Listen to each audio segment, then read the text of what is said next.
ঘটনা যেদিন ঘটে সেদিন আমি শিলিগুড়িতে ছিলাম এবং আমি বেরিয়ে যাই। কলকাতা পৌঁছানোর পর থেকে এই পুরো বিষয়টা নিয়ে মাননীয় মুখ্যমন্ত্রীর সাথে কথা বলা, আমাদের মাননীয় সাংসদকে বিষয়টা জানানো সহ আমাদের সাথে যারা যোগাযোগ করেছিলেন তাদের নামের তালিকা তৈরি করা এবং পরবর্তীকালে সেটাকে নিয়ে আমাদের এক্সটার্নাল অ্যাফেয়ার্স মিনিস্ট্রির সাথে যোগাযোগ রাখা, এম্বাসির সাথে যোগাযোগ রাখা, এই সবটা ধারাবাহিকভাবে হচ্ছে।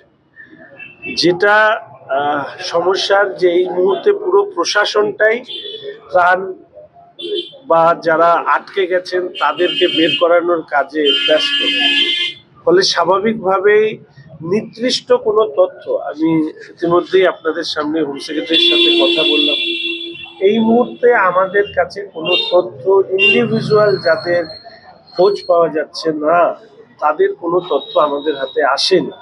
আর যাদেরকে বিভিন্ন যারা ওখানে গিয়েছিলেন, আটকা পড়েছিলেন, যারা যোগাযোগ রক্ষা করতে পেরেছেন, যোগাযোগ করতে পেরেছেন, তাদের সুরক্ষাকে সুনিশ্চিত করার পাশাপাশি যাদের খোঁজ পাওয়া যাচ্ছে না তাদেরকে খোঁজবার ক্ষেত্রে সরকারের পক্ষ থেকে, দেশের সরকারের পক্ষ থেকে আমরা লাগাতার প্রয়াস চালাচ্ছি।